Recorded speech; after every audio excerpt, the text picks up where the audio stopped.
सही सोच हो, सही दृष्टि हो, सही हो कर्म हमारा, बदलें जीवन धारा, चलो हम बदलें जीवन धारा। सही सोच हो, सही दृष्टि हो, सही हो कर्म हमारा, बदलें जीवन धारा, हो बदलें जीवन धारा। बेहतर लक्ष्य बनाए अपना, ऊंचाई को जी ले, बोलो बोलो, बेहतर लक्ष्य बनाए अपना, ऊंचाई को जी ले। भले न पहुँचे आसमान तक मगर शिखर को छू ले, भले न पहुँचे आसमान तक मगर शिखर को छू ले। शांति और विश्वास लिए हम, शांति और विश्वास लिए हम, दूर करें अंधियारा, चलो हम बदले जीवन धारा, हो बदले जीवन धारा। हाथ खड़ा करो। आप में गूंगे कौन कौन है? कौन कौन गूंगे नहीं है ना? तो सब गाओ। सही सोच हो, सही दृष्टि हो, सही सोच हो, सही दृष्टि और सही हो कर्म हमारा, बदले जीवन धारा, चलो हम बदले जीवन धारा। मन की शक्ति रखें सुरक्षित, ऐसे स्वप्न सजाएं, मन की शक्ति रखें सुरक्षित, ऐसे स्वप्न सजाएं। प्रगति के जो दीप जलाए वही शक्ति अपनाए, प्रगति के जो दीप जलाए वही दृष्टि अपनाए। बेहतर रखें नजरिया अपना, बेहतर रखें नजरिया और बेहतर कदम हमारा, चलो हम बदले जीवन धारा, हो बदले जीवन धारा। सही सोच हो, सही दृष्टि हो, सही सोच और सही दृष्टि और सही हो कर्म हमारा, बदले जीवन धारा, हो बदले जीवन धारा।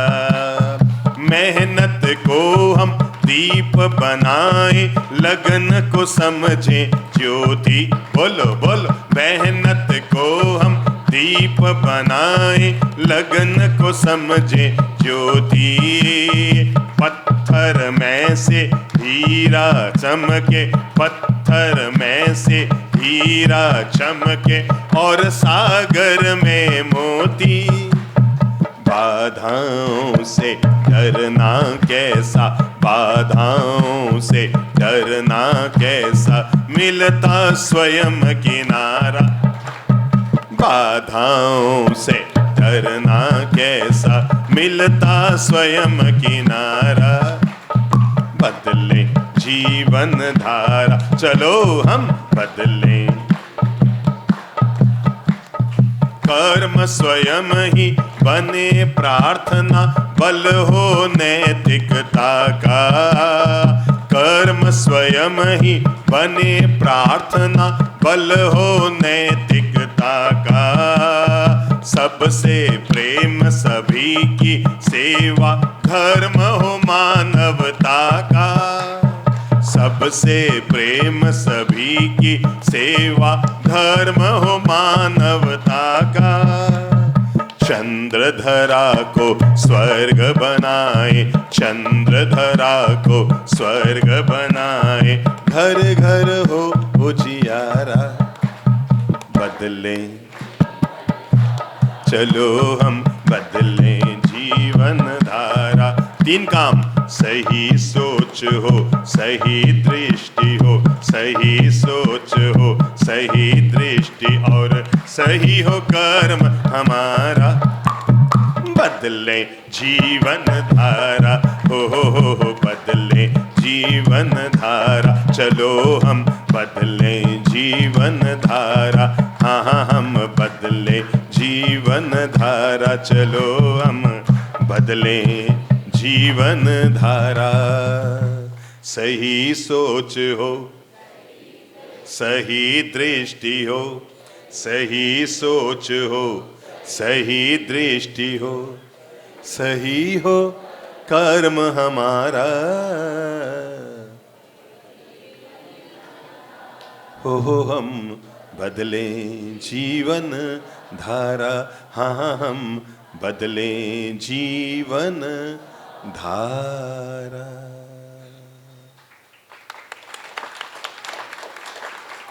आज हम एक जीवन के खास बिंदु पर अपने आप को मोटिवेट करेंगे, आत्म प्रेरणा प्राप्त करेंगे, और वह है आदमी की सोच। क्या है आदमी की सोच? सुनने से पहले समझ लो, इंसान की दो कमजोरियां होती हैं, पांव में पड़ गई मोच और दिमाग में आ गई छोटी सोच। अगर पांव में मोच पड़ गई है, आदमी 10 कदम चल ना पाएगा, और दिमाग में अगर छोटी सोच आ गई है, आदमी अपनी जिंदगी के सुख, शांति और समृद्धि को तहस नहस कर देगा। इसलिए जिंदगी में जरूरी है, और कोई ताकत हमारे पास हो या ना हो, पर हमारे पास एक ताकत जरूर होनी चाहिए, और वह है बड़ी सोच की ताकत। सुखी परिवार का आधार बड़ी सोच, प्रेम भरे समाज का आधार बड़ी सोच, समृद्ध संसार का आधार बड़ी सोच, पिता पुत्र में प्रेम का आधार बड़ी सोच, सास बहू के मिठास का आधार बड़ी सोच, पति पत्नी के प्रेम का आधार बड़ी सोच। जब तक जिंदगी में बड़ी सोच चलती रहेगी, दो भाई 30 साल नहीं 60 साल तक साथ रहेंगे, पर अलग नहीं होंगे। और जिस दिन दिमाग में छोटी सोच आ गई, 3 साल में दो भाई अलग हो जाएंगे। सवाल ये नहीं है कि मकान छोटा होता है तो लोग अलग होते हैं, ये तो हम बहाना बनाते हैं।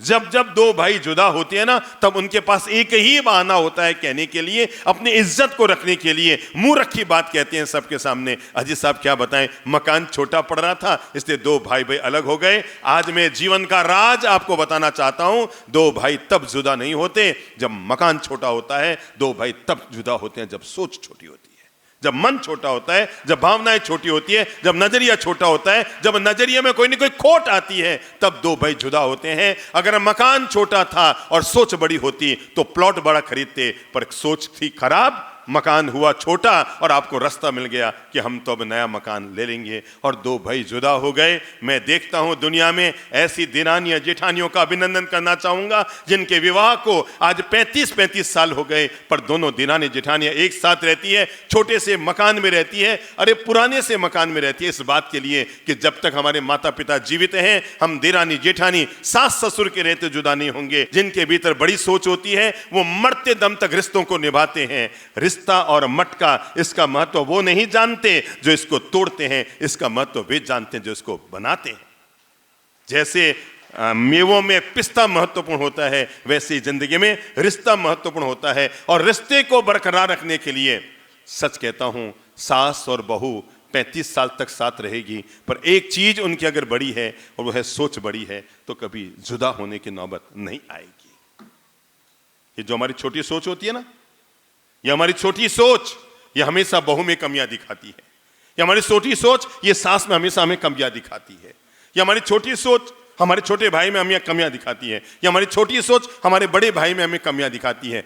जैसी ये सोच खोटी होती है कि हमारी सोच के अंदर आने वाली दृष्टिकोण भी हमें, आप देखो तो ऊपर ये छत कैसी है, देखो सफेद है ना, पूरी पक्की बात। चमत्कार करते हैं आज, अपने आप कलर कराएंगे यहाँ के ट्रस्टी, इसको काली करते हैं। चमत्कार ये करते हैं, हम यहीं बैठे बैठे न तो कलर की जरूरत पड़ेगी और न ही कलम की जरूरत पड़ेगी, पर हम इसको काली कर सकते हैं। और काम केवल इतना करना है, जैसे हम अपना चश्मा काला लगाएंगे पूरी छत काली हो जाएगी। इसलिए मेरे भाई, नजारों को बदलने के लिए मत कोशिश करो, बदल सकते हो तो अपनी नजरों को बदलने की कोशिश करो। दुनिया बहुत अच्छी है, दुनिया में लोग बहुत अच्छे हैं, आपकी बहू बहुत अच्छी है। मैं सच कहता हूं, आप सोच नहीं सकते थे, ईश्वर ने आपको बहू तो दी, आपकी धर्मपत्नी बहुत अच्छी है, जिससे आपके भीतर मन मुटाव हो गया है, कलह हो गया है, आप तलाक तक की नौबत ले आए। मैं इसी जोधपुर शहर के एक परिवार को जानता हूं जिनकी अभी अभी दूसरी शादी हुई है, पहली वाली पत्नी से तलाक हो गया। हम पहली वाली पत्नी को भी जानते थे और हम दूसरी वाली पत्नी को भी जानते हैं, और मैंने देखा था पहली वाली पत्नी से हमेशा ची ची ची ची ची ची बनी रहती थी, तलाक हो गया, दोबारा शादी हुई। अब वो इतना ज्यादा दूसरी वाली पत्नी के लिए हाँ हाँ नहीं नहीं, हाँ हाँ नहीं नहीं, हाँ हाँ नहीं नहीं नहीं, तू जो कहे बिल्कुल ठीक है। मैंने एक दिन मुंह पर कहा, मैंने कहा भाई साहब आप जितना इसकी हाँ में हाँ भर रहे हैं और जी हजूरी कर रहे हैं, इतना हाँ में हाँ पहली वाली पत्नी से कर लेते तो तलाक की नौबत नहीं आती। अब आप सुधरे ना, अब सुधरे, दूसरी पत्नी आई तो हमारी आदत है हम छोटी छोटी बातों को लेकर आपस में तनाव पाल लेते हैं, दूरियां पाल लेते हैं, मन मुटाव पाल लेते हैं। मेरे भाई नजरिए को बड़ा करो। सच कहता हूं, भगवान ने आपको बहुत अच्छी धर्म पत्नी दी है। जब जब आपको लगे ना मेरी पत्नी में ये कमी ये कमी ये कमी, तब तब नाकोड़ा तीर्थ और रामदेवरा में जाना और वहां पर जाकर देखना सैकड़ों लोग रोज महीने में 30 दिन 35-35 साल के, 38-38 साल के, 40-40 साल के, 45-45 साल के लोग आ रहे हैं। बाप जी मारो ब्याह में तो नियाल हो जाऊं, बाप जी मारो ब्याह में तो नियाल हो जाऊं। वो रो रहे हैं नहीं है इसके लिए और आप रो रहे हैं मिल गए इसके लिए। अब इसका क्या इलाज किया जाए? केवल एक आदमी को नजरिए को बड़ा बनाना होता है। दुनिया में सब में अच्छाइयां हैं, हर जगह अच्छाइयां हैं, हर व्यक्ति में अच्छाइयां हैं। आपको लगता है ना आपके पति ऐसे हैं ऐसे हैं ऐसे हैं ऐसे हैं, ना बाबा ना। अपने इस काले चश्मे को उतारो जो आपको सफेद दीवार भी काली दिखाई दे रही है, समझे ना।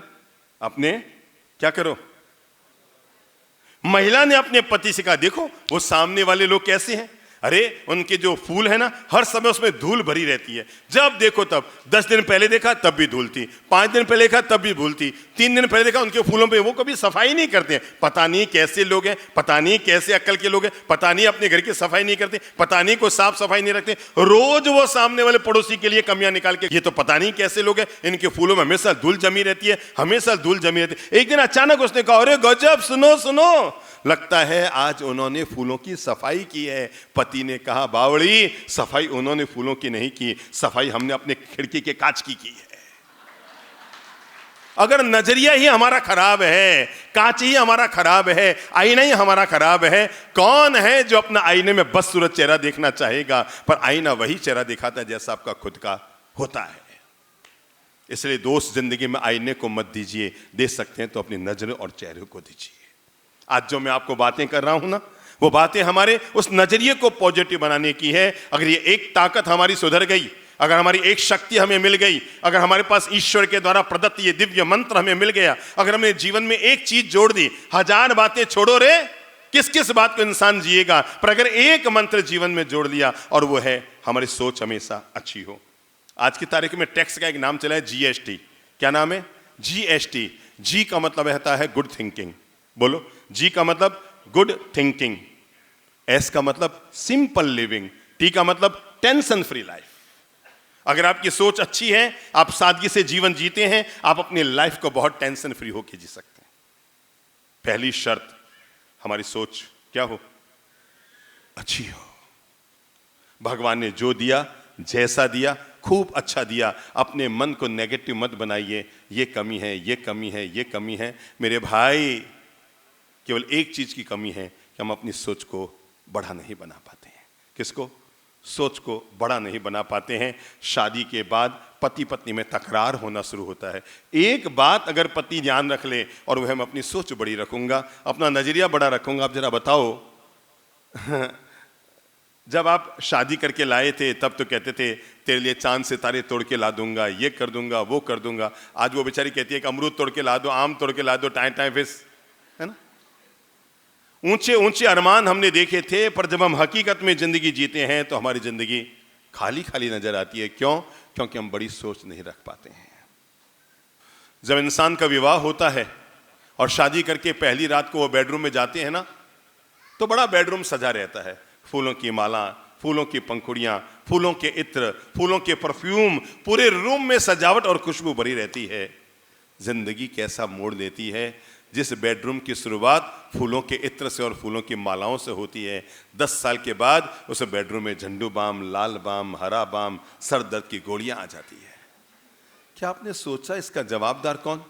बोलो तो इसका जवाबदार कौन? आपके बेडरूम में फूलों की मालाएं निकल गई और झंडू बाम आ गया, इसका जवाबदार कौन? कौन कौन है? बोलो, जोर से बोलो। हम नहीं, तम। मेरा क्या रोल है? भगवान ने तो आपके जीवन की शुरुआत फूलों की माला से की थी। झंडूबाम के जवाबदार आप खुद हैं। ईश्वर ने ऐसी कोई जीवन में व्यवस्था नहीं की कि आपके बेडरूम में झंडूबाम आता।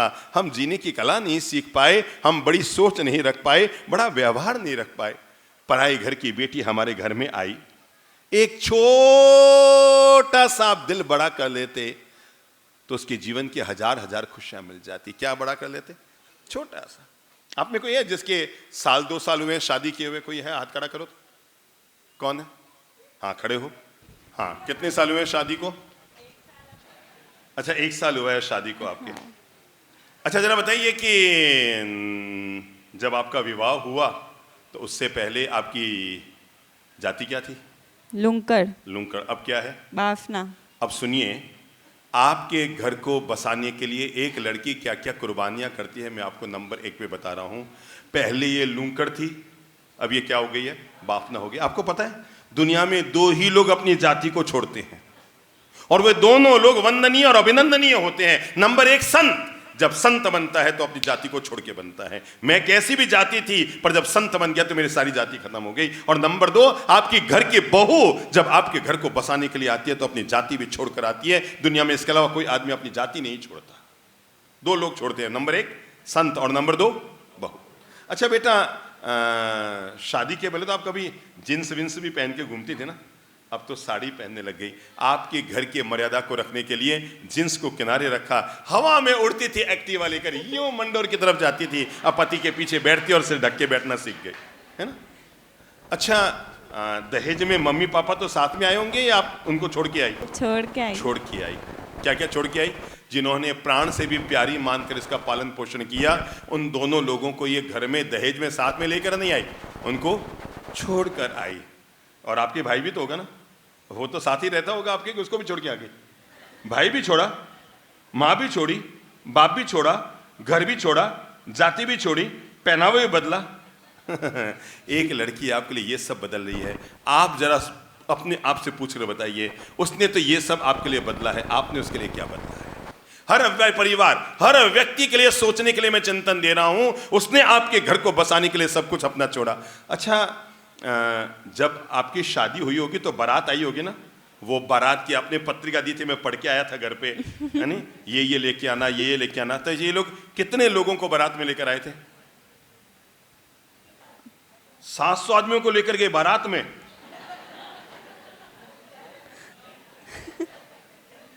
700 लोगों को बारात में लेकर गए। पति कितना घबरा रहा था। मामा, काका, चाचा, ताऊ, फूफा, फूफी सबको कहा चलो चलो, मुझे अकेले को डर लगता है, चलो चलो चलो चलो चलो चलो। 700 लोगों को लेकर एक को लेने गया। मर्दानी तो ये निकली कि अकेली निकल कर आई, चलो रे सबको ठीक करूंगी। इसको जब लेने गए तो 700 को लेकर गए, मर्दानी ये निकली कि अकेली निकल कर आ गई, चलो रे एक एक की अकल ठिकाने करूंगी। क्या आपने सोचा कभी, जब जब घर में बहू आए ना, तो मेरे अच्छे घर के लोगों, सबके घर के लिए कह रहा हूं, जो सास अभी ये सुनकर थोड़ा चकरा रही है ना कि महाराज ऐसे क्यों बोले बहू के पक्ष में, वो भी कभी बहू थी। हर सास याद करें, वो भी कभी बहू थी और उसको भी अपनी सास की टेढ़ी बातें बहुत बुरी लगती थी। मैं इतना सा अनुरोध करना चाहूंगा, उसने आपके घर को बसाने के लिए सब कुछ छोड़ा, आप कुछ तो छोड़ सकते हैं, केवल अपना ईगो तो छोड़ सकते हैं ना। मेरी अच्छी बहनों, आपकी सास वो महान महिला है जिसने अपने पाले पोसे हुए बेटे को आपके नाम किया था। कल तक वो जाता था ना, तो अपने घर की चाबी मम्मी को देकर जाता था, है ना? अपनी अलमारी की चाबी। इधर आओ तो आपको भी सुधारूं, इधर आओ। शादी के पहले जाते थे ना, तो अपनी अलमारी की चाबी मम्मी को देकर जाते थे। और अब पत्नी के पास ही रहती है। अब मेरे को लेना। उस माँ का दिल कितना बड़ा रहा होगा जिसके बेटे ने 23 साल तक चाबी हमेशा अपने अलमारी की अपनी माँ को दी थी। 3 दिन में परिवर्तन होता है और वो माँ की चाबी बीवी के हाथ में पहुँच जाती है, पर वो माँ शांति से देखती और सहन करती है। मैं कहना चाहूँगा, हम केवल एक दूसरे के प्रति अगर पॉजिटिव और सकारात्मक बन जाएंगे ना, जिंदगी में कभी कलह नहीं होगा, नहीं होगा। पहला संकल्प करो अपनी जिंदगी के लिए। अगर आप जिंदगी को जन्नत बनाना चाहते हैं तो पहला संकल्प लीजिए, हम जिंदगी में और कोई चीज रखें या ना रखें, पर अपने भीतर बड़ी सोच रखेंगे। क्या रखेंगे?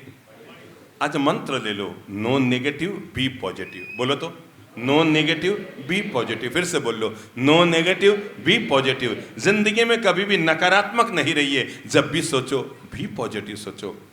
पति ने टेढ़ा बोल दिया, कोई बात नहीं, नो नेगेटिव बी पॉजिटिव। सासू माँ ने टोक दिया, कोई बात नहीं, नो नेगेटिव बी पॉजिटिव। तय है कि पापा जब हमें टोकते हैं तो हमें बुरा लगता है, पक्की बात है ना, पर हम केवल एक शब्द दिमाग में ले लेंगे, नो नेगेटिव बी पॉजिटिव। बड़े हैं, अब बड़े नहीं टोकेंगे तो कौन टोकेगा? तय है कि जब आपकी मम्मी आपको कहती है मोबाइल नहीं, पढ़ाई कर, तो आपको बहुत बुरा लगता है, मम्मी हर समय, मम्मी हर समय। मन को बड़ा रखिए, नो नेगेटिव। बड़े हैं, बड़े नहीं टोकेंगे तो कौन टोकेगा? जो युवक अपने माँ बाप के कहने को बुरा मानता है, समझ लो उसके जीवन में बुरा वक्त आने वाला है। जो युवक अपने माँ बाप के टोकने को बुरा मानता है, मानकर चलो कि जीवन में बुरा वक्त आने वाला है। क्योंकि जो जीवन में हितावह देखने वाले, अगर आप फटी हुई पैंट पहनकर, जींस पहनकर बाहर जा रही हैं और आपकी मम्मी आपको टोक रही है कि बेटा फटी हुई जींस मत पहनो, और आपको बुरा लगता है, मेरे भाई ये जो, इसलिए मम्मी पापा कभी टोक देना, बेटा थोड़ा सिर ढक लो, बुरा मत मानना। उनके टोकने में उनका ईगो कम, घर की मर्यादाएं ज्यादा होती है। और जो लोग अपनी भावनाओं के चलते घर के मर्यादाओं को तार तार करते हैं, वे लोग घर के वासिंदे कभी नहीं हो सकते हैं। पहली चीज लेकर आओ अपनी जिंदगी में, क्या लेकर आओ? बड़ी सोच लेकर आओ। मुझे कोई पूछे कि दुनिया की सबसे बड़ी ताकत क्या है, जब दुनिया का कोई मंत्र काम न करे, तब एक मंत्र अपने दिमाग में रखना, वो है पॉजिटिव थिंकिंग। अगर आप जैसे भी पॉजिटिव हो जाएंगे, आप पाएंगे सारी माथाफोड़ी खत्म, सारा छाती कोटा खत्म, सारी सिरपच्ची खत्म। अगर एक ताकत आप दिमाग में ले आए, बड़ी सोच। कौन सी? बड़ी सोच। पत्थर मजबूत होता है पर उसे लोहा तोड़ देता है, लोहा मजबूत होता है पर उसे आग जला देती है, आग तेजस्वी होती है पर पानी बुझा देता है, पानी में धार होती है, पर आदमी की मजबूत सोच पानी की धार को भी मोड़ देती है। सोच बड़ी। क्या बड़ी हो? सोच बड़ी हो। दुनिया में कौन है जिसके जीवन में सिर्फ बच्चियां नहीं है? बताओ तो, कोई है? दुनिया में कौन है जिसके जीवन में माथा फोड़ियां नहीं है? दुनिया में कौन है जिसके जीवन में छाती कोटे नहीं है? दुनिया में कौन है जिसके घर में अवसाद, घुटन और तनाव के, चिंता के वातावरण नहीं है? रोज रोज तो अमृत पीने को नहीं मिलेगा ना। दुनिया में याद रखना, जो अमृत पीता है ना, वो देव कहलाता है। बोलो तो, जो अमृत पीता है ना, वो देव कहलाता है, पर जो जहर पीता है वो महादेव कहलाता है। जो अमृत पीता है वो देव कहलाता है, जो जहर पीता है वो महादेव कहलाता है। जिसको दोनों पीना पड़े उसी को पतिदेव कहा जाता है। सोच बड़ी रखो। किसको बड़ा रखो? सोच। और अगर किसी भी व्यक्ति को बड़ी सोच का मालिक बनना है, मैं छोटे छोटे 5 मंत्र आपको देता हूं, और फटाफट इन मंत्रों को अपने जीवन में जोड़ लीजिए। आप जीवन में हमेशा बड़े नजरिए के मालिक बने रहेंगे। मानते हैं कि दिक्कतें इंसान के हर कदम पर खड़ी है, पर जिंदगी की बात वही जीतते हैं जिनकी सोच बड़ी है। जिंदगी की बाजी जीतने के लिए पहला मंत्र, आज के बाद मैं कभी किसी की खामी नहीं देखूंगा। आज के बाद मैं कभी किसी की खामी नहीं देखूंगा, हमेशा खासियत देखूंगा। ये एक छोटा सा मंत्र ऐसा है जो आपके नजरिए को हमेशा बड़ा रखेगा। जब भी देखूंगा किसी खामी नहीं देखूंगा। जो कमजोर होता है वो कमियां देखता है, जो विशिष्ट होता है वो दूसरों की विशेषताएं देखता है। जो खोटा होता है वो दूसरों में खामियां देखता है, और जो खूबसूरत होता है वो दूसरों में खूबियां देखता है। तय आप करो, आपको खूबियां देखनी है। दुनिया में सब में 4 कमियां हैं, न दूध का धुला मैं हूं, न दूध के धुले आप हैं। पानी सब जगह जा रहा है, तो दूध का धुला दुनिया में कोई नहीं है। 4 कमियां आप में भी है, 4 कमियां उसमें भी है। कमियां देखते रहोगे, सामने वाले का उपयोग कभी नहीं कर पाओगे। खूबियां देखोगे। मानते हैं कि आपकी बहू को खाना बनाना नहीं आता, कोई बात नहीं, गाड़ी चलाना तो आता है ना। काम आ गई ना। जब आपको बाहर जाना हो, मंदिर जाना हो, गुरु महाराज के जाना हो, ना टैक्सी की जरूरत ना ड्राइवर की जरूरत, ड्राइवर रखो तो 13,000 रुपये लगते हैं, बहु मुफ्त में ड्राइवर आ गए घर में। हर चीज की खूबियां देखो। अगर आप खूबियां देखेंगे तो सामने वाले का पूरा पूरा उपयोग करेंगे, और खामियां देखेंगे कभी भी किसी का उपयोग नहीं कर पाएंगे। जीवन का पहला मंत्र, मैं कभी भी किसी में खामी नहीं देखूंगा, हमेशा खूबियां देखूंगा, खासियत देखूंगा। देखो, अपने घर में आओ, अपने अपने बेडरूम में चलो, चलो बेडरूम में चल के सो जाओ, तो आपकी आंखों के सामने सबसे ऊपर क्या है? छत। मैं आपको बताता हूं, आपका बेडरूम आपको जीने की कला पूरी बता देगा कि अभी जिंदगी कैसे जीनी चाहिए। और बेडरूम में सबसे ऊपर है छत, और हमारे घर की छत हमें कहती है अपनी सोच को हमेशा ऊंचा रखो। देखो, मैं सबसे ऊपर हूं। अब आपको और क्या दिख रहा है रूम में? देखो देखो देखो देखो देखो देखो, छत के सामने क्या दिख रहा है? एक चलता हुआ पंखा दिख रहा है, और वो चलता हुआ पंखा आपको जीवन की महान प्रेरणा दे रहा है कि दिमाग को हमेशा कूल कूल क्या रखो? ठंडा। कितना गजब होता है, और जिंदगी कैसी नरक बन जाती है। बेडरूम में तो चल रहा है एसी, और दिमाग में चल रहा है हीटर। बेडरूम में चल रहा है एसी, और दिमाग में जल रहा है हीटर। अब बताओ उस घर में तालमेल कैसे बैठेगा? पंखा कहता है दिमाग को हमेशा शीतल रखो।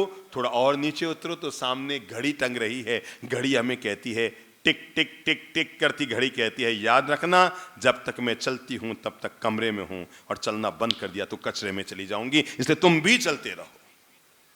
जब तक मैं चल रही हूं तब तक कहां हूं? कमरे में हूं, और चलना बंद कर दिया तो कचरे में चली जाऊंगी। इसलिए तुम अगर कचरे से बाहर रहना चाहते हो तो हमेशा चलते रहो, क्योंकि अगर अटक गए तो जिंदगी खत्म हो जाएगी। चलती हुई घड़ी कहती है हमेशा चलते रहो, और समय के हमेशा वफादार बनो। और नीचे उतरो, दीवार पर नजर पड़ेगी, आपके सामने एक कैलेंडर है, और कैलेंडर हमें कहता है हमेशा वक्त के साथ चलो।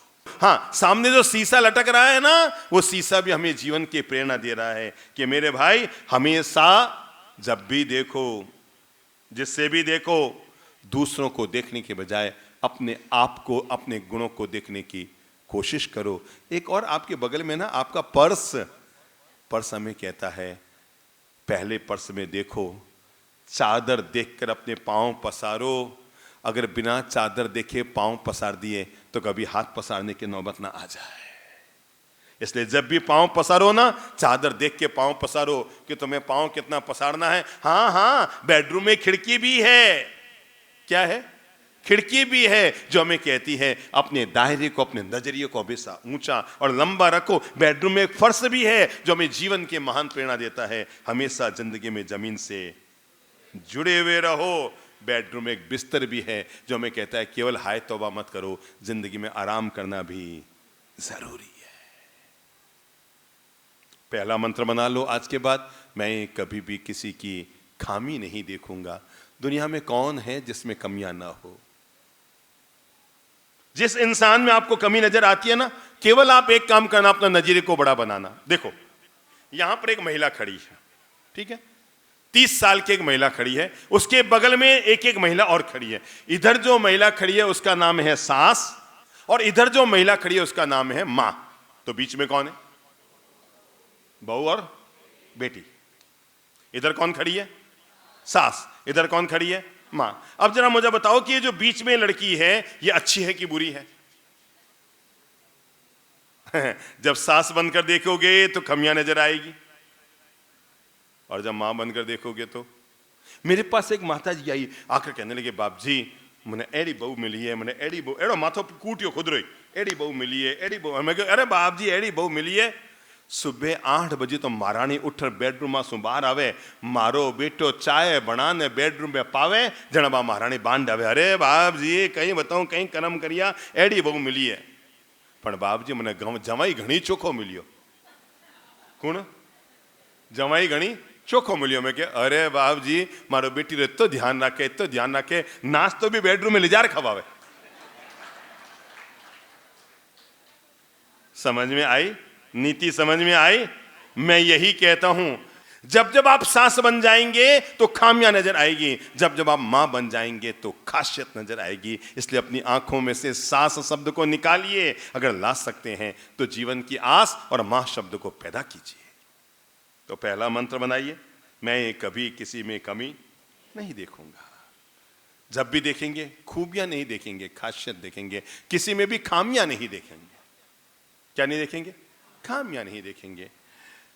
क्योंकि कमियां देखने के लिए आप जब भी निकलेंगे ना, दुर्योधन को आप कहेंगे कि जोधपुर में जाओ, एक अच्छा आदमी ढूंढ कर लाओ, वो सांझ तक खाली हाथ आएगा, उससे पूरे जोधपुर में एक अच्छा आदमी नहीं मिलेगा। और युधिष्ठिर को आप कहेंगे शहर में जाओ, एक बुरा आदमी लेकर आओ, वो भी शाम को खाली हाथ आएगा, उससे बुरा आदमी नहीं मिलेगा। जैसा नजारा, जैसी सोच, जैसी मानसिकता, जैसी देखने का नजरिया, सामने वाला हमें वैसे ही नजर आता है। आपकी बहू बहुत अच्छी है, आपकी सास बहुत अच्छी है, प्लीज आप खामियां मत देखिए। क्या देखिए? खूबियां देखिए।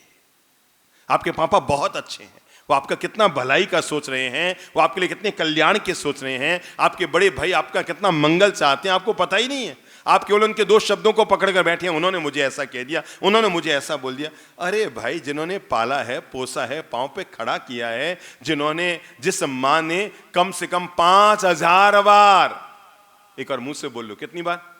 5000 बार। दोबारा बोलो कितनी बार? 5000 बार। एक और बोल लो कितनी बार? 5000 बार आपकी पोटी और सुसु को साफ किया है। उस मां को आपको टोकने का भी हक नहीं है। अगर नहीं है तो ऐसी संतानों को जन्म देने का भी कोई अर्थ नहीं।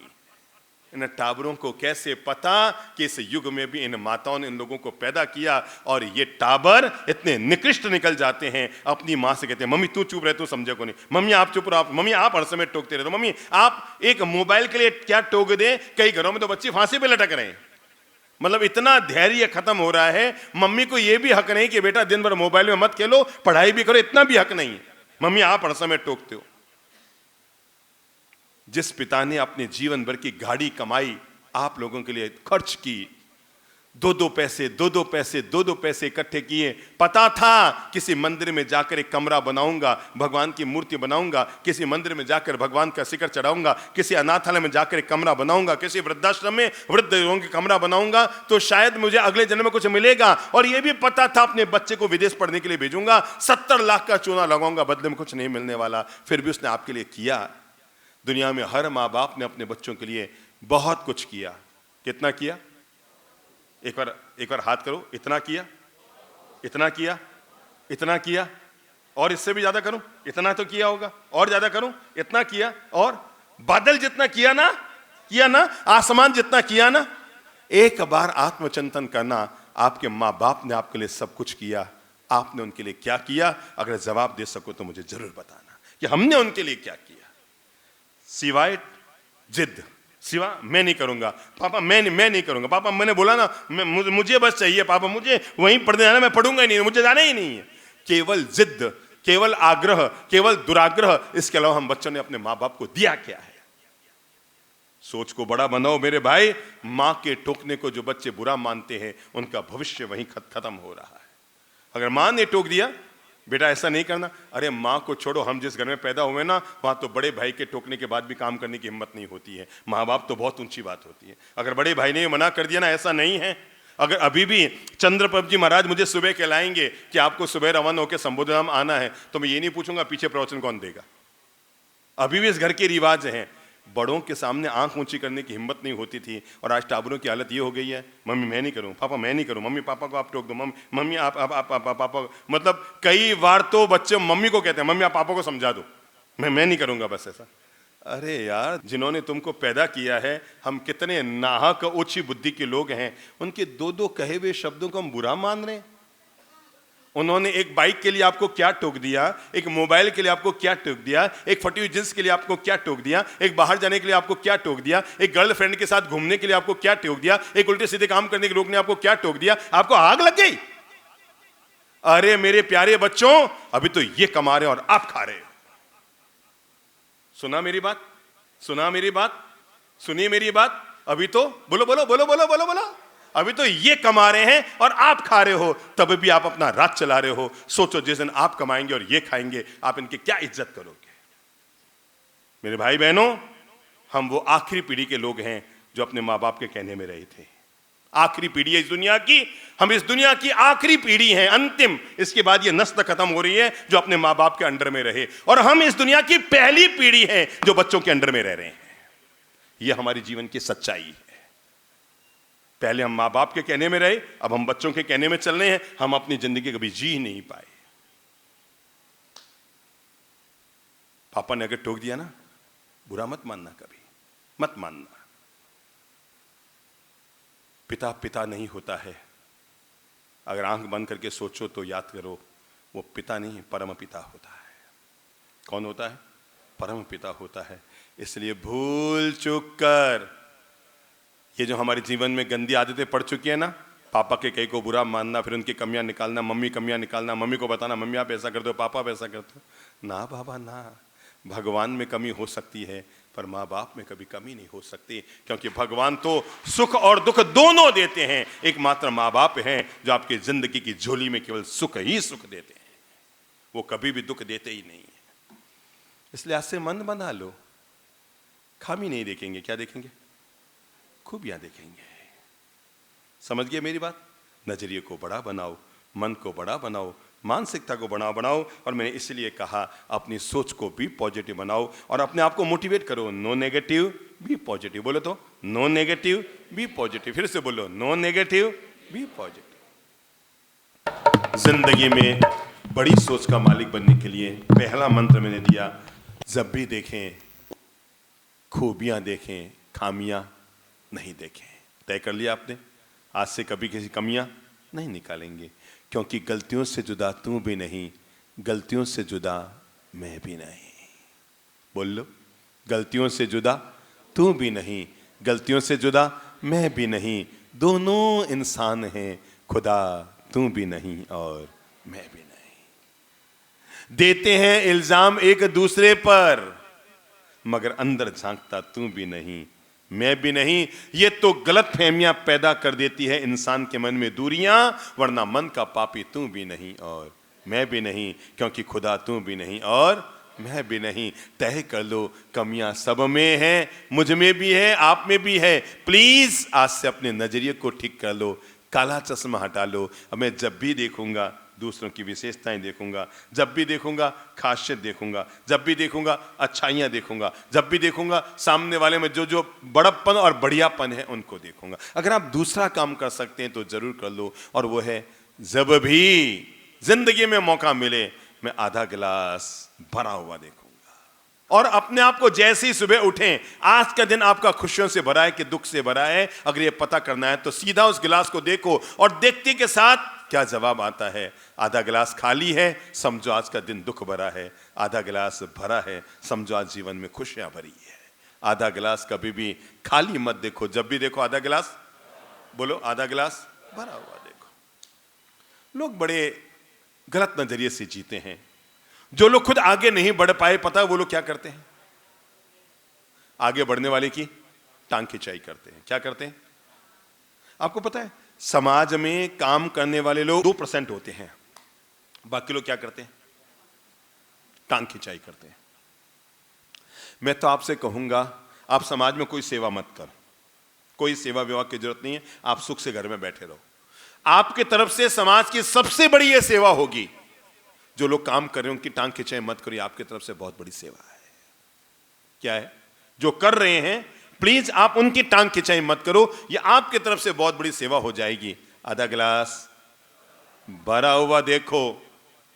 बचपन की वो घटना याद करो जब टीचर ने ब्लैक बोर्ड पर चौक से लकीर खींची थी और खींच कर कहा था, बच्चों इस लकीर को छोटा करो। और तय है कि सब ने सीधा काम किया, दौड़ के गए, डस्टर को उठाया और लकीर को छोटा करना चाहा। मैं जीवन का यहीं से अब मंत्र शुरू कर रहा हूं, जब भी किसी की लकीर छोटी करनी हो तो डस्टर मत उठाइए, प्लीज चौक उठाइए। बस इसी का नाम पॉजिटिव थिंकिंग है। डस्टर उठाना, इसी का नाम नेगेटिव थिंकिंग है। जब आप दूसरे को मिटाने के लिए चलते हैं, दुनिया में वे लोग कभी भी आगे नहीं बढ़ पाएंगे, प्रगति नहीं कर पाएंगे जो अपने श्रम, समय और शक्ति का दुरुपयोग दूसरों को मिटाने के लिए कर रहे हैं, दूसरों की जिंदगी में कांटे बोने के लिए कर रहे हैं। वे अपनी जिंदगी में कांटे बोएंगे, फूल कभी नहीं बो पाएंगे। पहला काम करो, जब जब लकीर को छोटा करना हो तो डस्टर को मत उठाओ, चौक को उठाओ। 2 फुट की लकीर को छोटा करना है तो 2.5 फुट की लकीर को खींचो, पहले वाली अपने आप छोटी हो जाएगी। बस जो लोग बड़ी सोच रखते हैं वो खुद को आगे बढ़ाते हैं, जो छोटी सोच रखते हैं वो दूसरों को मिटाते हैं। आधा गिलास भरा हुआ देखो। बी पॉजिटिव, मन बना लो, बी पॉजिटिव, खुद को प्रेरित करो, बी पॉजिटिव। सासू मां आप भी बोलो बी पॉजिटिव, बहू आप भी बोलो बी पॉजिटिव, पिता भी बोले बी पॉजिटिव, बेटा भी सोचे बी पॉजिटिव, भाई भी सोचे बी पॉजिटिव, गुरु भी सोचे बी पॉजिटिव, शिष्य भी सोचे बी पॉजिटिव, क्योंकि नो नेगेटिव बी पॉजिटिव ये जीवन का मंत्र है। आप कमजोर हो जाएंगे जब आप नेगेटिव सोचने लग जाएंगे, आप मजबूत हो जाएंगे जब आप पॉजिटिव सोचने लग जाएंगे। दुनिया में कौन है जिसके बाधाएं नहीं आई, बताओ तो भाई। भगवान कृष्ण जन्मे तो जरा बताओ तो दुनिया में कभी सोचा है कि किसी भगवान का जन्म कहां हुआ? आपके तो टावर पैदा हुए तो आप एसी रूम में सोए थे। कल्पना करो भगवान कृष्ण जब जन्मे तो उनके मां बाप कहां थे? जेल में थे। भगवान कृष्ण जन्मे तो कोई थाली बजाने वाले ना था, और जब दुनिया से गए तो कोई आंसू बहाने वाला नहीं था, पर जीवन भर मुस्कुराते रहे। ये जीवन की खासियत है। मुसीबतें आना ये पार्ट ऑफ लाइफ है। बोल लो, मुसीबतें आना ये पार्ट ऑफ लाइफ है, लेकिन मुसीबत को मुस्कुराते हुए पार कर लेना, इसी का नाम आर्ट ऑफ लाइफ। देखो आपके सामने एक महिला बैठी है जिनका नाम है डॉक्टर ज्योति जी। अभी हमने इनकी आयुर्वेद की थोड़ी सेवाएं ली थी। पता है एक दिन ये बाजार से सब्जी खरीदने, घर की सामग्री लेने गई होगी, ऑटो से नीचे उतरी, ऑटो वाले को रुपए दे रही थी। पीछे इनका 4 साल का बच्चा मम्मी की पल्लू पकड़ के खड़ा था और ये ऑटो वाले को रुपए दे रही थी।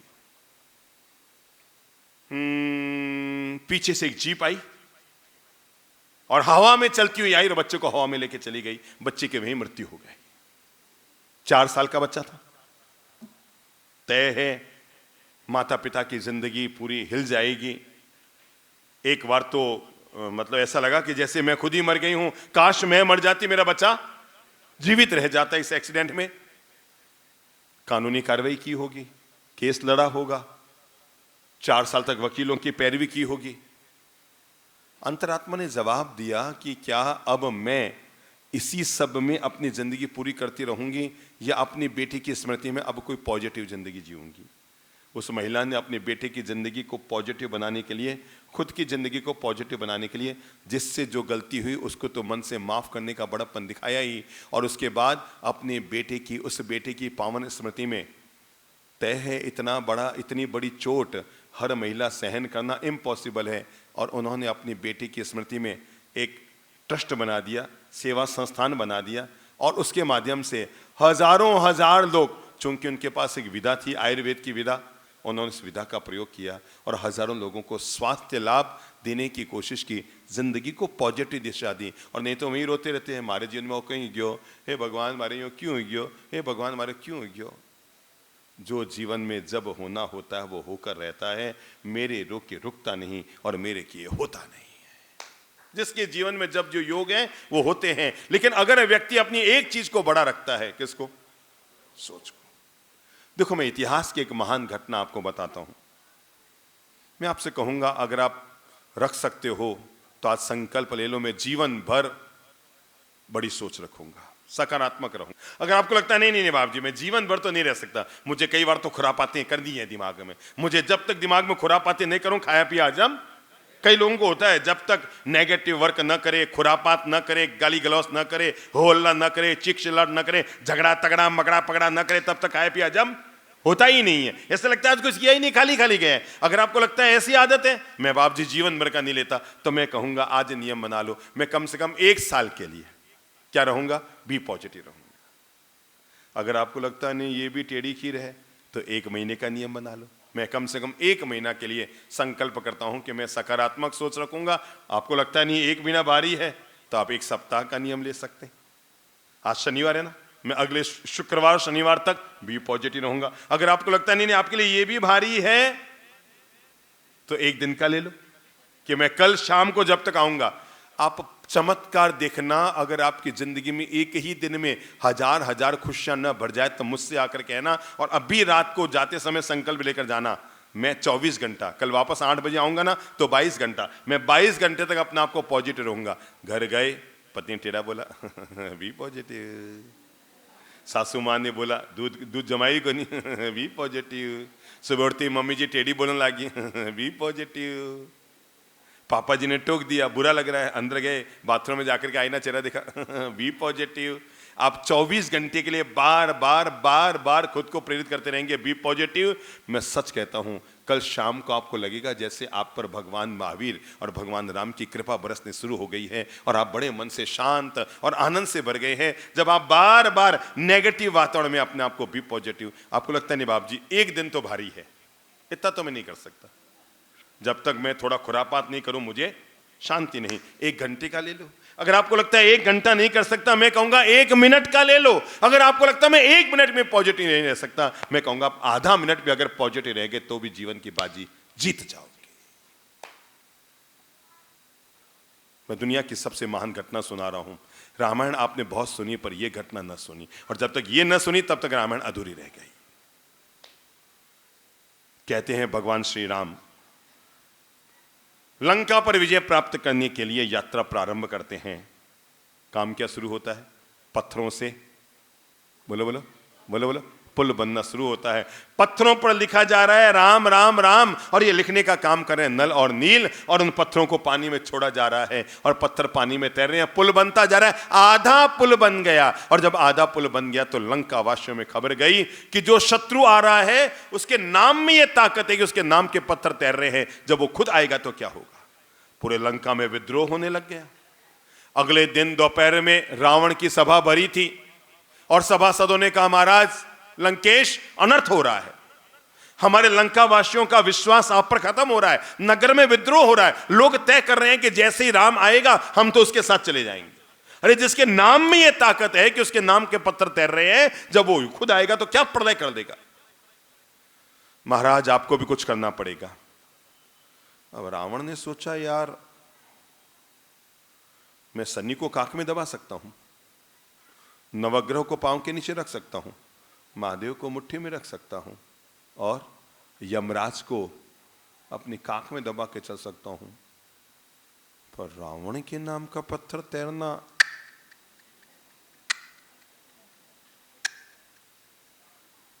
मैंने कहा ना जिंदगी में आधा मिनट के लिए भी पॉजिटिव रह जाओगे तो हारी हुई बाजी जीत जाओगे। कितने मिनट के लिए? आधा मिनट के लिए भी पॉजिटिव बन जाओगे, और वो भी शत्रु के प्रति भी पॉजिटिव बन जाओगे तो हारी हुई बाजी जीत जाओगे। और पता नहीं रावण ने क्या सोचा, उसने कहा जाओ लंका में घोषणा कर दो आज शाम को 7 बजे मैं समुद्र के किनारे आऊंगा और रावण के नाम का पत्थर तैरा के दिखाऊंगा। सांझ ढलने को आई, लाखों लंकावासी उमड़ उमड़ कर आ गए, क्योंकि सबको पता था पत्थर डूबना है, रावण के नाम का पत्थर कहां से तैरेगा। शाम 7 बजे की रथ पर बैठा हुआ रावण अट्टहास करता हुआ समुद्र के किनारे पहुंचा। लगभग 3 मीटर बाई 13 मीटर का एक पत्थर लिया गया था, जिस पर इतने बड़े बड़े अक्षर रावण 2-2 मीटर बड़े बड़े अक्षर लिखे गए ताकि लंकावासी पढ़ ले। इतने बड़े बड़े अक्षरों को रावण लिखा गया। इतना बड़ा पत्थर, रावण ने पत्थर को उठाया, लंका वासियों को चिल्लाते हुए संबोधित किया, ओ लंका वासियों तुम क्या समझते हो जो हमारा शत्रु आ रहा है उसके नाम में ताकत है कि उसके नाम के पत्थर तैरते हैं, रावण के नाम का भी पत्थर तैरेगा। सबको अंदर से पता था इसकी टाइम फिस होने वाली है 1 मिनट के बाद है? रावण की 1 मिनट के बाद टाइम फिस होने वाली है, पत्थर डूबने वाला है। रावण ने पत्थर को उठाया, हाथ में लिया, लाखों लंकावासियों को पढ़ाया, देख लो रावण लिखा है। सबने कहा महाराज बिल्कुल रावण लिखा है। रावण गया समुद्र के किनारे, पत्थर को हाथ में लिया, आधा मिनट। यह सिद्धांत याद रखना, जब जब विपरीत वातावरण बने जिंदगी में तब तब विपरीत वातावरण से बाहर निकलने का कीमिया रामबाण दवा का मंत्र दे रहा हूं। आधा मिनट के लिए भी पॉजिटिव, और रावण आधा मिनट के लिए भी पॉजिटिव हुआ। उसने पता नहीं क्या मंत्र पढ़ा, ओम ओम ओम ओम ओम स्वाहा स्वाहा रुंड मुंड स्वाहा तेरी मेरी स्वाहा इधर उधर के स्वाहा स्वाहा द्वार द्वार सब किया, और पत्थर को पानी में लेकर गया और पत्थर को पानी में छोड़ा और पत्थर पानी में डूब नहीं पाया, पत्थर पानी में तैर गया। पता नहीं कैसे तैर गया, भगवान जाने, पत्थर पानी में तैर गया। हजारों लाखों लंका वासियों ने ताली बजाकर अभिनंदन किया, लंकेश की जय हो, लंकेश की जय हो। अरे राम में क्या ताकत है, हमारे रावण में भी उतनी ही ताकत है। रावण अट्टहास करता हुआ आ गया अपने राजमहलों में, पूरे नगर में रावण की जय जयकार, रावण की जय जयकार, रावण की जय जयकार हो रही थी। रात को पहुंचा अपने बेडरूम में, पास में कौन थी? मंदोदरी। पास में मंदोदरी थी। रावण सोया हुआ था चैन से, क्योंकि आज वो बाजी जीत गया था। रावण के बालों में अंगुलियां चलाते हुए मंदोदरी ने पूछा, हे प्राणनाथ। उस समय यही शब्द बोलते थे ना, हे प्राणनाथ। अब तो क्या बोलते हैं? क्या बोलते हैं? जानू, जान, जानलेवा, ये कई नए नए शब्द आ गए ना। पर पहले ऐसे नहीं बोलते थे। अब शब्द बहुत बिगड़े हैं, है ना। दादा को लोग दद्दू बोलते हैं, चाचा लोग चाचू बोलते हैं, जीजा को लोग आजकल नया शब्द आ गया जू। ठीक है, थोड़े दिन में पापा को पप्पू बोलने वाले हैं, देख लेना आप। तो उसने यूं बालों पर अंगुली चलाई, कहा, प्राणनाथ एक बात बताओ। कि क्या मानती हूं राम के पास सत्य है, संयम है, शील है, इसलिए उसके नाम का पत्थर तैर गया। पर ये दिन भर से 3-4 घंटे हो गए, लगातार मेरे दिमाग में प्रश्न चल रहा है, ये रावण के नाम का पत्थर कैसे तैर गया। अब रावण ने कहा, मंदोदरी, अब वो अपनी होशियारी दिखाने के लिए, रावण ने कहा, मंदोदरी अब तुझसे भी क्या छिपाना, राज बताऊं? क्या बताओ? कि सच्चाई तो ये है, मैंने पत्थर पर लिखा था रावण, और रावण लिखने के बाद मैंने ललित प्रभ चंद्र महाराज का बी पॉजिटिव का सिद्धांत जीवन में जोड़ लिया था। और जब मैं पत्थर को पानी में छोड़ रहा था तो मैंने मन में संकल्प लिया, और आधा मिनट के लिए मैं राम के प्रति पॉजिटिव हो गया, और मैंने पत्थर से बोला, हे पत्थर, तुम्हें राम की सौगंध डूब मत जाना। सुना क्या बोला? हे पत्थर, तुम्हें किसकी? राम की सौगंध डूब मत जाना। आप जरा सोच सकते हैं रावण कितनी देर के लिए पॉजिटिव बना दुश्मन के प्रति? आधा। मैंने कहा ना, अगर आप आधा मिनट भी पॉजिटिव बन जाएंगे तब भी हारी हुई बाजी जीत जाएंगे। इसलिए आज से तय कर लो, आधा गिलास। इसलिए घर जाके अपनी बहू से कहना, बेटा आज मैंने पहली बार पतो लागियो तो तुम्हारे हीरे जड़ी बहू है। ठीक है, जरूर कह देना। पॉजिटिव शब्दों का इस्तेमाल करना। मत कहो बच्चों से कि बच्चे पढ़ते नहीं हो, कहो बेटा तुम बहुत मेधावी हो, बहुत प्रतिभाशील हो, मुझे गौरव है कि इसने मुझे तुझ जैसी संतान दी है। आज के बाद हम आधा गिलास खाली देखना बंद करेंगे, आधा गिलास भरा देखना शुरू करेंगे। शर्तिया कहता हूं, अगर आपने आधा गिलास भरा देखना शुरू कर दिया, प्रयोग करके देखना। आप खाना खाओ, भोजन करने के बाद कहना धर्मपत्नी से, भगवान बहुत अच्छा खाना बना है। ठीक है ना? अपनी धर्मपत्नी से कहना, मैंने वास्तव में पुण्य किए से मुझे देवी स्वरूप तू धर्मपत्नी के रूप में मिली है। अपने पति से कहना, मेरा सौभाग्य कि ईश्वर ने मुझे आप जैसा पति दिया है। आप एक बार प्रयोग करके तो देखो। अभी आपको मजाक लग रही है, जब आप रियल में करेंगे ना, रील में देखना भी हमें अच्छा लगता है कि बुरा लगता है? पॉजिटिव कोई भी दृश्य हो में रील में देखना अच्छा लगता है। जब हम रियल में करना शुरू करेंगे तो कितने सुखद परिणाम आएंगे। तो मन बना लो, मैं आधा गिलास, बोलो बोलो, भरा हो। आधा गिलास बोल लो, फिर मुंह से आधा गिलास। मुझे पता है घर जाते आप वैसे के वैसे होने वाले हो, इसलिए अभी से दिमाग में बार बार करके आधा गिलास भरा हुआ देखेंगे। नंबर 3, अगर आप जीवन में तीसरा मंत्र लेना चाहते हो तो जरूर ले लो, और वो है मुसीबत आना पार्ट ऑफ लाइफ है, पर मैं अपनी मनस्थिति को हर हालत में अच्छा रखूंगा। परिस्थिति बिगड़ी है पर अपनी मनस्थिति को हर हालत में अच्छा रखूंगा। मैं आपको कैसी घटना बताऊं। हमारे एक भक्त हैं, इंदौर में रहते हैं। सोमवार का दिन था, उन्होंने अपनी पत्नी से कहा चलो चलो। उनका नियम था हर सोमवार भगवान के दर्शन करने के लिए मंदिर जाना।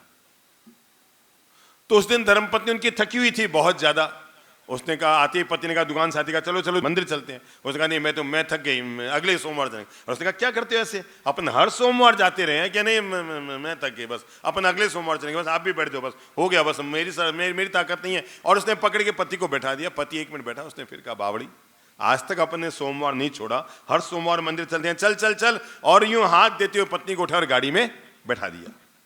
मंदिर आए, दर्शन किया, और जैसे ही बाहर आई तो चमत्कार हो गया। पता है क्या चमत्कार हो गया? उनके जूते गायब हो गए। आजकल मंदिरों में नए नए चमत्कार होने लग गए। तो उनके क्या हो गए? जूते गायब हो गए।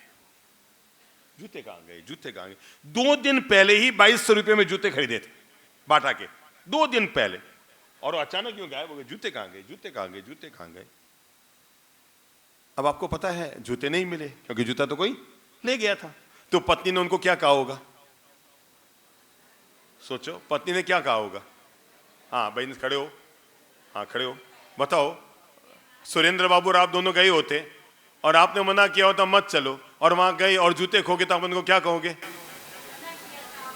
मैंने आपको पहले ही मना किया था, अपन नहीं आते ना तो जूते नहीं खोते ना। ऐसे ही कहा। उनकी पत्नी भी हूबहू आप जैसी थी, हूबहू आप जैसी गोरी, और उसने भी अपने पति से यही कहा। क्या? मैंने आपको मना किया ना मत चलो, देखो अपने 2200 के नए जूते चले गए, अपन नहीं आते तो जूते नहीं खोते।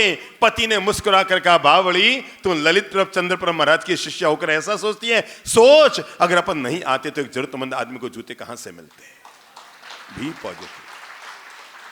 अगर अपन नहीं आते तो एक जरूरतमंद आदमी को जूते कहां से मिलते? जो व्यक्ति अभाव में भी जीवन का नया प्रभाव ढूंढ लेता है, वो व्यक्ति जीवन की हारी हुई बाजी भी जीत लेता है। मुसीबत आना पार्ट ऑफ लाइफ है मेरे भाई। तस्वीर में तो हर कोई मुस्कुराता है, पर जीवन की बाजी वही जीतता है जो तकलीफ में भी मुस्कुराना जानता है। मन चाहा हुआ तो सब खुश हैं।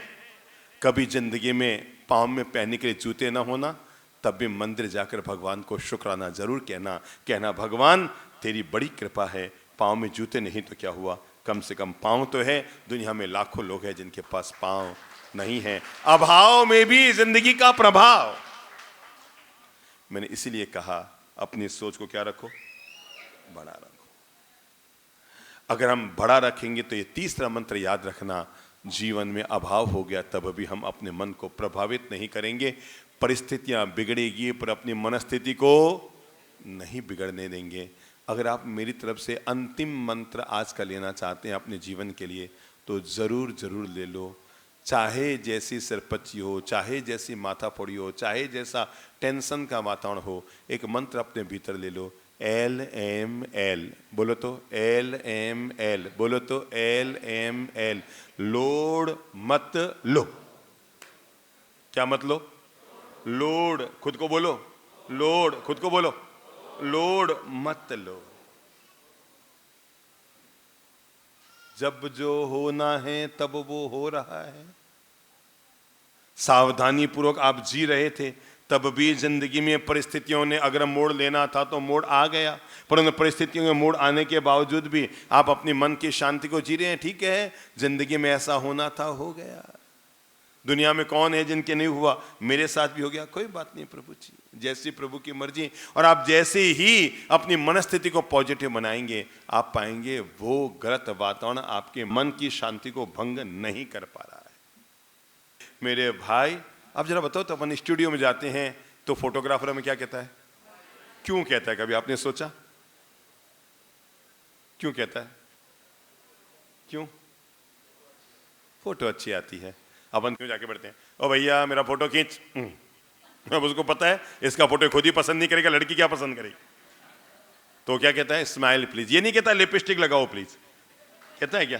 क्योंकि पता है लिपस्टिक लगाने से चेहरा सुंदर नहीं लगता। पक्की बात है, या लगता है? नहीं लगता। अच्छा हाथ खड़ा करो जिनको लगता है उनकी पत्नी लिपस्टिक लगाए तभी सुंदर लगती है। मुझे बताओ आप किसके लिए लगाते हो? अच्छा वो लोग हाथ खड़ा करो जिनको लगता है बिना लिपस्टिक लगाए भी उनकी पत्नी उनको अच्छी लगती है। देख लो बहनों, अब तय करो आप फालतू क्यों लिपापोती कर रहे हो आप, है ना? वो क्या हुआ, एक सच्ची घटना बताऊं। हम लोग उदयपुर में थे, तो एक व्यक्ति ने हमारा प्रवचन का कार्यक्रम कराया। तो कार्यक्रम के बाद में सबके लिए उसने मिल्क रोज रखा। भीड़ थोड़ी ज्यादा हो गई, तो जो कार्यक्रम का आयोजक था वो मेरे पास आए, आकर कान में कहने लगे, आप जी थोड़ा आधे घंटा प्रवचन और चलाओ। तो अब वो आकर मुझे कान में कहा, बाप जी। मैं क्या कोई, अरे बाप जी वो मिल्क रोज रखी है, मसालों कम है, दूध तो घनी पड़ी है, वो सब आ रहे हैं मसालों, बस आधी घंटा आप और चला लो। मैं कि एक काम करो, पुरुषों के लिए मिल्क रोज रख दो, महिलाओं के लिए सादा दूध रख दो। क्या रखो?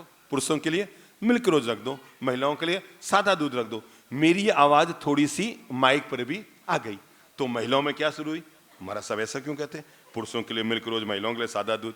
तो मैंने बात को झट से पलटते हुए कहा, मैंने कहा भाई साहब, महिलाएं लिपस्टिक लगा के आती है, वो दूध पिएंगे तो अंदर जाते जाते अपना भी मिल्क रोज बन जाएगा।